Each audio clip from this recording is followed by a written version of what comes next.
ചില ആളുകൾ ഒരു സർക്കിളിലേക്ക് ജീവിക്കാൻ വേണ്ടി തുടക്കം തന്നെ കൊടുത്തു പോകുന്നൊരു ഇമ്പ്രഷൻ ഉണ്ട്.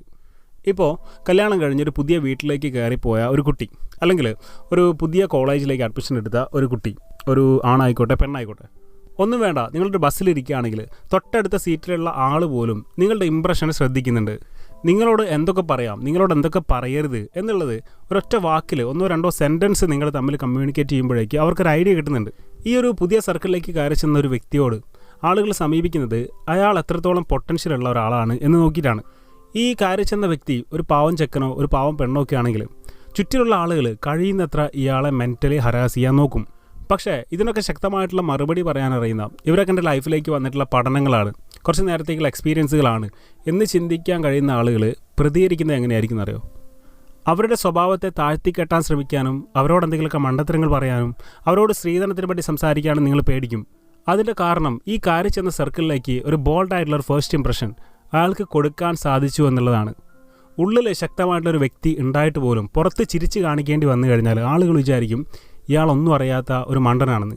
ഈ കയറി ചെന്ന ആളുകളുടെ ഇടയിലേക്ക് നിങ്ങൾ കൊടുത്ത ഫസ്റ്റ് ഇംപ്രഷൻ ഒരുപാട് സോഫ്റ്റായിപ്പോയി, നിങ്ങൾക്ക് ചോദിക്കാൻ പറയാൻ ആളുകളില്ല, നിങ്ങൾക്ക് വിവരമല്ല, നിങ്ങൾക്ക് നിയമം എന്താണെന്ന് അറിയില്ല, ഇങ്ങനെയൊക്കെ പുറത്തുള്ള ആളുകൾക്ക് നിങ്ങളെപ്പറ്റി തോന്നിക്കഴിഞ്ഞാൽ അവർ നിങ്ങളെ കഴിയുന്നത്ര യൂസ് ചെയ്യാൻ ശ്രമിച്ചുകൊണ്ടിരിക്കും. അങ്ങനെയുള്ള ഒരാളിലേക്ക് വരാൻ പോകുന്ന വേദനിപ്പിക്കുന്ന കാര്യങ്ങൾ മെൻ്റലി ഹരാസ് ചെയ്യുന്ന വാക്കുകളായിരിക്കാം. വെറും ഒരു അടിമയെ പോലെ ഇയാളെ പലരും യൂസ് ചെയ്യാനും പഠിപ്പിക്കാനും ശ്രമിച്ചുകൊണ്ടിരിക്കും. ഇതൊക്കെ വരാനുള്ള കാരണം നിങ്ങൾ ആരെയൊക്കെയോ ഭയക്കുന്നു എന്ന് നിങ്ങളുടെ സർക്കിളിലുള്ള ആളുകൾക്ക് തോന്നുമ്പോഴാണ്. ലൈഫിൽ ഇങ്ങനെ ആരെങ്കിലും പെട്ട് കിടക്കുകയാണെങ്കിൽ നിങ്ങളുടെ മൂല്യം എന്താണെന്നുള്ളത് ഓരോ സന്ദർഭങ്ങളിൽ നിങ്ങൾക്ക് വാക്കുകളായിട്ടും പ്രവൃത്തികളായിട്ടും അവരുടെ മുന്നിലേക്ക് കാണിക്കാൻ കഴിയണം. ലൈഫിൽ ഒരു പ്രശ്നം സംഭവിക്കുമ്പോൾ അത് സോൾവ് ചെയ്യാൻ കഴിയാതെ ഇമോഷണലി കരഞ്ഞുകൊണ്ടിരിക്കുന്ന അടിമകളെ അല്ല ആളുകൾക്ക് വേണ്ടത്. വില കൊടുക്കുന്ന ആളുകൾ എന്ന് പറഞ്ഞാൽ ഇങ്ങനെയുള്ള ആളുകൾക്കല്ല. നിങ്ങൾക്ക് എന്തൊക്കെയോ മൂല്യങ്ങളുണ്ട് എന്നുള്ളത് നിങ്ങളുടെ വാക്കുകളിൽ മറ്റുള്ളവർക്ക് തോന്നണം. ഒരു കല്യാണം കഴിച്ച് ഹസ്ബൻഡിൻ്റെ വീട്ടിലേക്ക് ഇനി കയറി ചെല്ലാൻ പോകുന്ന പെൺകുട്ടികളടക്കം ഓർക്കുക, നിങ്ങളുടെ ഉള്ളിലുള്ള ക്യാരക്ടറിനെ നിങ്ങൾ ഒളിപ്പിച്ച് വെക്കരുത്. നിങ്ങൾ പുതിയൊരാളായിട്ട് അവിടെ മാറാൻ ശ്രമിക്കരുത്. ഒരുപാട് കഴിവും വിവരവും സംസാരശേഷിയും വെറുതെ പെട്ടെന്ന് ഇമോഷണൽ ആവാത്ത മണ്ടത്തരം പറയാത്ത ആളുകളാണ് നിങ്ങളെന്നുള്ളത് മറ്റുള്ളവർക്ക് തോന്നുമ്പോൾ ആരും നിങ്ങളെ ഭരിക്കാൻ വരില്ല. ഇതൊക്കെ ഉണ്ടായിട്ട് ഒളിപ്പിച്ച് വെച്ച് അടിമകളെപ്പോലെ എല്ലാം സഹിച്ചുകൊണ്ട് ജീവിക്കുന്ന ആളുകൾക്കാണ് പിന്നീട് ഞാൻ ചെയ്തത് ഒരു തെറ്റായിപ്പോയി എന്നുള്ള തിരിച്ചറിവ് കിട്ടുന്നത്. നിങ്ങൾ ഇതുവരെ പോയത് ഇങ്ങനെ ആയിരുന്നെങ്കിൽ നിങ്ങൾക്കൊരു മാറ്റം കൊണ്ടുവരാവുന്നതേ ഉള്ളൂ. അതിനുള്ള പോയിൻറ്റ്സാണ് ഞാൻ ഈ വീഡിയോയിൽ പറയുന്നത്. ഞാൻ ഇങ്ങനെ ഒരു ടോപ്പിക് എടുക്കാനുള്ള കാരണം, കഴിഞ്ഞ ദിവസം ഒരു മെയിൽ വന്നു. ഒരു ഗവൺമെൻറ് എംപ്ലോയിയെ കല്യാണം കഴിച്ചൊരു പെൺകുട്ടി. അവർ ഈ തിരക്കുകളിൽ നിന്നൊക്കെ ഒഴിഞ്ഞു നിന്നുകൊണ്ട് അവർക്കിപ്പോൾ ജോലിയൊന്നുമില്ല, ഒരു യാത്ര പോകാൻ വേണ്ടി ഒരുപാട് ആഗ്രഹിക്കുന്നുണ്ട്. ഈ ഭർത്താവിൻ്റെ കൂടെ ഒരു ഹണിമൂൺ ട്രിപ്പ് പ്ലാൻ ചെയ്തിട്ട് ഇതുവരെ നടന്നിട്ടില്ല. കല്യാണം കഴിഞ്ഞിട്ട് ഇപ്പോൾ 6 വർഷത്തിൻ്റെ മുകളിലായി. അവർ ഈ യാത്ര ആഗ്രഹിച്ചിട്ട് ഇത് ഇയാളോട് പറയാൻ ഇയാൾക്ക് കഴിയുന്നില്ല.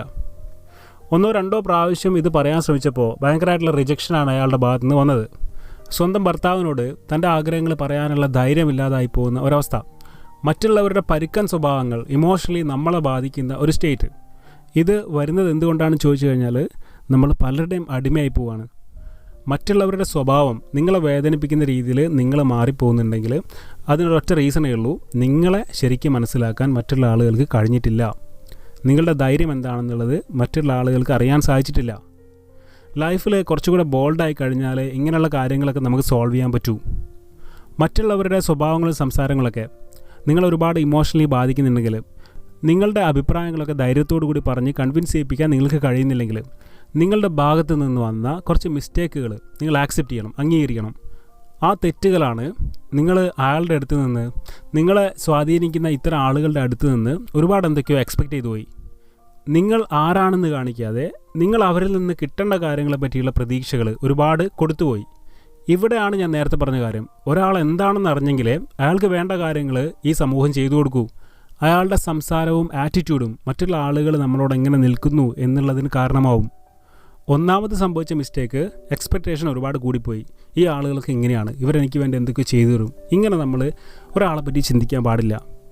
പ്രതീക്ഷകൾ കൂടുന്നു, ആങ്സൈറ്റികൾ കൂടുന്നു. ആങ്സൈറ്റിയിലൂടെ പോകുന്ന ഒരു ലൈഫ് ഇങ്ങനെയൊക്കെ വരും, ഇങ്ങനെയൊക്കെ സംഭവിക്കും, ഫ്യൂച്ചർ എങ്ങനെയൊക്കെ ആവും, ഇങ്ങനെയൊക്കെ വെറുതെ മനസ്സിലിങ്ങനെ പ്രതീക്ഷകൾ കൊടുക്കുകയാണ്. അതിനുള്ള ഒരു കാര്യം അയാൾ പുറത്തേക്ക് കാണിക്കുന്നുണ്ടാവില്ല, അയാൾക്കിത് സംസാരിക്കാൻ കഴിയുന്നുണ്ടാവില്ല. അപ്പോൾ നിങ്ങൾ മനസ്സിലാക്കേണ്ടത്, നിങ്ങളോട് ആളുകൾ സമീപിക്കുന്നത് ഒരു കണ്ണാടിയോട് എന്ന പോലെയാണ്. നിങ്ങൾ എന്താണ്, നിങ്ങൾ ആരാണെന്നുള്ളത് ഒരാൾക്ക് മനസ്സിലാവുമ്പോൾ അയാൾ അതുപോലെ നിങ്ങളടുത്ത് നിൽക്കും. ഇനി രണ്ടാമത് ഇത്തരക്കാർക്ക് സംഭവിക്കുന്ന മിസ്റ്റേക്ക്, ഇയാൾക്ക് ബോൾഡ് ആവാൻ കഴിയുന്നില്ല, ഒരുപാട് സോഫ്റ്റ് ആയിപ്പോയി. കഴിഞ്ഞ ദിവസം ഞാൻ ചെയ്ത അതേ വീഡിയോ സുഹൃത്തെ, നിങ്ങൾ ഒരുപാട് സോഫ്റ്റ് ആയി പോയി കഴിഞ്ഞാൽ നിങ്ങൾക്ക് ആരും ഒരു വിലയും തരില്ല. നിങ്ങളോട് കാണുന്നവരൊക്കെ ഒന്ന് പുഞ്ചിരിക്കും, അത്ര മാത്രമേ സംഭവിക്കൂ. നിങ്ങളുടെ ഫീലിങ്സും നിങ്ങളുടെ നോളജും നിങ്ങളുടെ സംസാരത്തിൽ വരണം. ശരിക്കും പറഞ്ഞാൽ ലൈഫിൽ പെട്ട് കിടക്കുന്ന ആളുകളൊക്കെ ഒന്നുകൂടെ ബോൾഡ് ആവാൻ ശ്രമിച്ചു കഴിഞ്ഞാൽ അവർക്കൊക്കെ ഒരുപാട് മാറ്റങ്ങളുണ്ടാവും. ബോൾഡ് ആവാൻ നമ്മളെന്താ ചെയ്യേണ്ടത്? അത് എക്സ്പീരിയൻസിലൂടെ തന്നെ കിട്ടുന്ന കാര്യങ്ങളാണ്. പക്ഷേ ഞാൻ നേരത്തെ പറഞ്ഞ ഭർത്താവിൻ്റെ മുന്നിൽ ആഗ്രഹങ്ങൾ പറയാൻ ധൈര്യമില്ലാതായി പോകുക എന്ന് പറഞ്ഞു കഴിഞ്ഞാൽ അതിന് എക്സ്പീരിയൻസ് ഉണ്ടെന്ന് ആവശ്യമില്ല. അതിന് നിങ്ങൾ നിങ്ങളുടെ ക്യാരക്ടർ ഒന്നുകൂടി ബോൾഡാക്കാൻ ശ്രമിച്ചാൽ മതി. ഞാനീ പറഞ്ഞത് മുഴുവൻ ധൈര്യമില്ലാത്ത ലേഡീസിൻ്റെ കാര്യങ്ങളായിപ്പോയി എന്ന് നിങ്ങൾ വിചാരിക്കേണ്ട. ആണുങ്ങളുടെ കാര്യവും പുതിയൊരു കോളേജിലേക്ക് കയറി പോകുന്നൊരു കുട്ടീൻ്റെ കാര്യവും, അത് ആണാണെങ്കിലും പെണ്ണാണെങ്കിലും ഇവരൊക്കെ കാര്യം ഇങ്ങനെ തന്നെയാണ്. നമുക്ക് ലൈഫിലൊന്ന് ബോൾഡ് ആവാൻ സാധിച്ചാൽ, ഒന്ന് സീരിയസ് ആവാൻ സാധിച്ചാൽ പലയിടത്തിലും ആളുകൾ കുറച്ച് അധികം വില തരുന്നത് നിങ്ങൾക്ക് കാണാൻ കഴിയും. നിങ്ങൾ അടുത്ത തവണ ഒരു ഷോപ്പിൽ പോയിട്ട് എന്തെങ്കിലും വാങ്ങിക്കാൻ പോകുമ്പോൾ കുറച്ച് സീരിയസ് ആയിട്ട് അവരുടെ മുന്നിൽ നിന്ന് നോക്കൂ. ഒരു കളിച്ചിരിയില്ലാത്തൊരു കോമാളിയെ പോലെ അല്ലാതെ കുറച്ച് സീരിയസ് ആയിട്ട് എനിക്ക് ഇന്ന കാര്യം വേണമെന്ന് പറഞ്ഞ് നിങ്ങളവിടെ നിന്ന് നോക്കൂ. എല്ലാവർക്കും കൊടുക്കുന്നതിനേക്കാൾ വില ചിലപ്പോൾ നിങ്ങൾക്ക് ആ ഷോപ്പിൽ നിന്ന് കിട്ടുന്നത് കാണാം. ഇങ്ങനെയുള്ള ഒരുപാട് ഗുണങ്ങൾ ബോൾഡ് ആവുന്നത് കൊണ്ട് ഒരു വ്യക്തിക്ക് ലൈഫിൽ കിട്ടുന്നുണ്ട്. മെയിൻലി മറ്റുള്ളവരുടെ സ്വഭാവം നിങ്ങളെ വേദനിപ്പിക്കില്ല എന്ന് തന്നെ പറയാം. അപ്പോൾ ഈ വീഡിയോയുടെ ഒരു പ്രധാനപ്പെട്ട പോയിൻ്റ്, നിങ്ങൾ ഫാമിലിയിൽ നിന്നും സമൂഹത്തിൽ നിന്നും ഒരുപാട് എക്സ്പെക്റ്റേഷൻ കൊടുക്കാതിരിക്കുക. നിങ്ങളുടെ ഭാര്യയായിക്കോട്ടെ, ഭർത്താവായിക്കോട്ടെ, മക്കളായിക്കോട്ടെ, ഇവരൊക്കെ നിങ്ങൾക്ക് ചെയ്യാൻ കഴിയുന്ന കാര്യങ്ങൾ ഒരു അൺകണ്ടീഷണൽ ലവ് എന്നുള്ള രീതിയിൽ നിങ്ങൾ അവർക്ക് ചെയ്തു കൊടുക്കുക. നിങ്ങളുടെ സന്തോഷത്തിൻ്റെ കാരണം നിങ്ങൾ മാത്രമാണ്, അല്ലാതെ മറ്റുള്ള ആളുകൾ കാരണം എനിക്ക് സന്തോഷം ഉണ്ടാവുമെന്ന് നിങ്ങൾ പ്രതീക്ഷിക്കാൻ നിൽക്കരുത്. നിങ്ങൾക്ക് പാഷനാണെന്ന് തോന്നുന്ന കാര്യങ്ങൾ, നിങ്ങളുടെ ഉറക്കം, നിങ്ങളുടെ വ്യായാമം, നിങ്ങളുടെ ഹാപ്പിനെസ്, നിങ്ങളുടെ ഹോബികൾ, ഇതൊക്കെ നിങ്ങളുടേത് മാത്രമാണ്, മറ്റുള്ള ആളുകളുടേതല്ല. ഇങ്ങനെയുള്ള പ്രശ്നങ്ങളൊക്കെ നേരിടുന്ന ആളുകൾ കുറച്ചൊക്കെ ഡിറ്റാച്ച്ഡ് അറ്റാച്ച്മെൻറ്റ് എന്താണെന്ന് പഠിക്കാൻ ശ്രമിക്കുക. ഞാൻ വേണമെങ്കിൽ അതിൻ്റെ ഒരു വീഡിയോ പിന്നീട് ചെയ്യാം. പിന്നെ നമ്മൾ ഇത്ര നേരം പറഞ്ഞത് ലൈഫിൽ ബോൾഡ് ആവുന്ന പരമായിട്ടുള്ള കുറച്ച് കാര്യങ്ങളാണ്. എക്സ്പീരിയൻസിലൂടെ മാത്രമല്ല എല്ലാവർക്കും ബോൾഡ് ആവാൻ കഴിയുക. ഇങ്ങനെയുള്ള ചെറിയ ചെറിയ പ്രശ്നങ്ങളൊക്കെ നേരിടുന്ന ആളുകൾക്ക് കുറച്ച് നല്ല വാക്കുകൾ കിട്ടിക്കഴിഞ്ഞാലും കുറേയൊക്കെ ബോൾഡ് ആവും.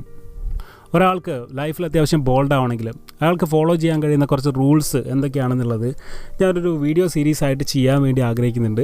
ഇത് ആർക്കെങ്കിലും താല്പര്യം ഉണ്ടെങ്കിൽ നിങ്ങൾ യെസ് എന്ന് കമൻറ്റ് ചെയ്യാം. ഓക്കെ, എത്ര യെസ് വരുന്നുണ്ട് നോക്കിയിട്ട് ഞാനങ്ങനെ ഒരു വീഡിയോ സീരീസ് ചെയ്യാം. ചിലപ്പോൾ ഞാനത് ചെയ്യില്ല. ബോൾഡായി ജീവിക്കുന്നതിലേക്ക് ചില പോയിന്റുകൾ കിട്ടിക്കഴിഞ്ഞാൽ ചിലപ്പോൾ അതൊരു സ്പാർക്കായിട്ട് മാറും. അങ്ങനെയുള്ള സ്പാർക്കുകളുടെ ചെറിയ ചെറിയ വീഡിയോസിൻ്റെ ഒരു സീരീസ് ഞാൻ സമയമുള്ളപ്പോൾ ചെയ്യാം. നിങ്ങൾക്ക് താല്പര്യം ഉണ്ടെങ്കിൽ യെസ് എന്നറിയിക്കാം. എല്ലാവർക്കും വിജയാശംസകൾ നേരുന്നു. Thank you.